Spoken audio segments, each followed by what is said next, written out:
Okay, I want to introduce Professor Glover here. Thank you.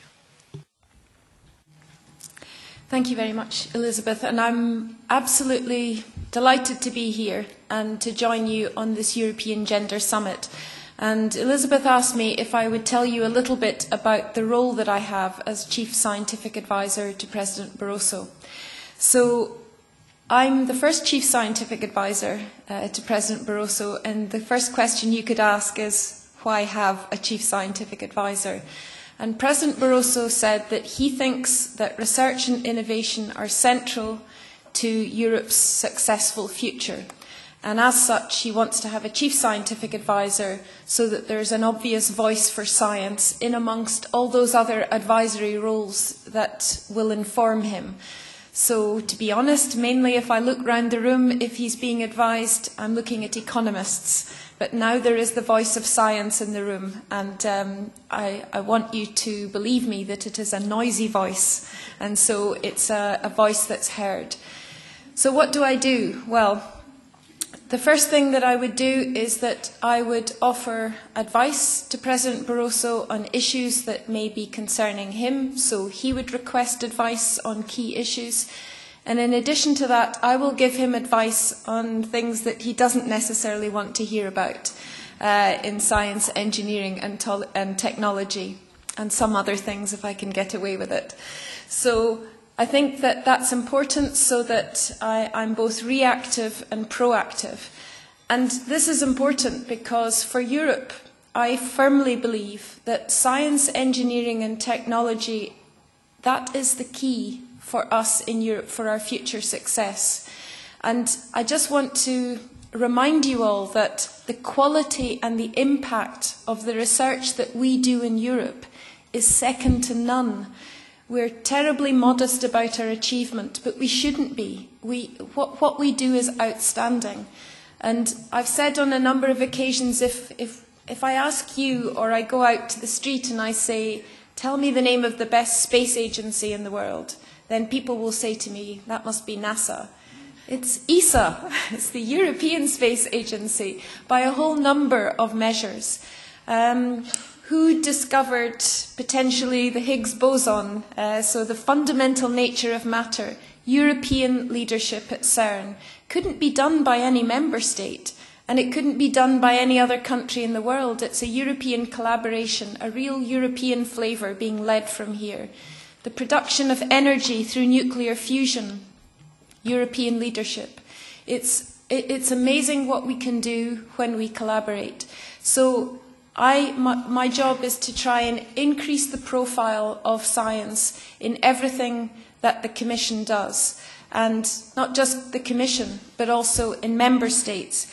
Because one of my other roles is also to look at relationships. So relationships between the Commission and agencies, and also the Commission and member states. Now, if I highlight just one issue to you that will, I suppose, illustrate what I'm talking about. If you look at the issue of genetically modified foods, you know that this is a hot topic right across Europe. And for me, it's really interesting looking at voting in Parliament because and I'll give you the real example. If you look at member states voting, Austria votes 100% voting record against GMOs. Sweden, 100% voting record in favour of GMOs. The evidence is the same in Austria and Sweden. So there's a real challenge there to try and understand how we can take new technologies, evidence that's sometimes very challenging, and make that evidence accessible to people, easily interrogated by people, and frankly sometimes always understandable by people. And I would argue that, and I'm not being rude to men, but women often have better communication skills when it comes to translating information, and that's evidenced. if that's the case, then why don't women scientists get out more and communicate about what we do? Because unless we tell people about the massive advances that we're making in science, we can't translate that to an improved quality of life for citizens in Europe, which should be our aim. So there's the relationships, and I'm being very broad brush approach. The other thing for me is looking at the more communication-based challenges of science. Science is very technical, and it's become even more so in the past 10 or 20 years.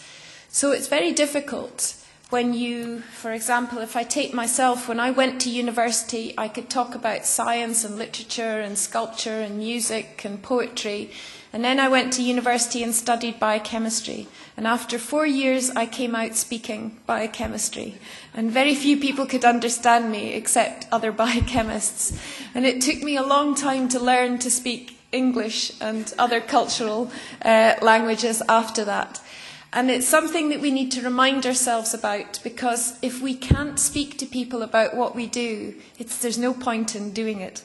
Really, there isn't. So there's a massive challenge on communication, and also catapulting, for me, science, engineering and technology up the cultural agenda, because science, engineering and technology is one of the most creative things you can do with your life, and yet we don't see it as mainstream culture, which it is. So that, I think, is in a nutshell some of the areas that I'm looking at. Of course, it includes gender equality. And interestingly, and I was really interested in what Anneli said, one of the most, for me, fascinating things is that in my previous role as first Chief Scientific Advisor for Scotland, I had a minister who was very uninterested in gender issues. And it was a man minister. So I thought it was interesting. And I said to him that, he needed to pay attention to this. And he thought, not really. And the interesting thing about it was, I said to him, because he was involved in education and other areas, I said to him, okay, what I think we should do then is we should put a quota on women going to university, and we should not allow very many women to go to university. And immediately he got a bit nervous about this, and he said, what do you mean? And I said, well, do you not think it's incredibly stupid to allow women to go to university and then not to support them in the workforce, and not to make sure that once we've made them very valuable, we don't just throw them away? Do you not think retention is important? If it was a business, do you think people would lend you money on that basis? And he thought that it was so unacceptable, this whole idea, that he started to think maybe there's a point to thinking about gender equality. And if I just, the last thing I would leave you with, set aside the equality issue. It is truly madness to engage with people, to educate them so they're incredibly valuable, and then just somehow turn your back and lose them. Because we will never succeed in Europe. And I truly believe this. If we don't engage with the female workforce, if we don't attract them and retain them, we will never be able to compete. And so it's up to us to make sure that happens. And I see that as part of my role as well. Thank you, Elizabeth.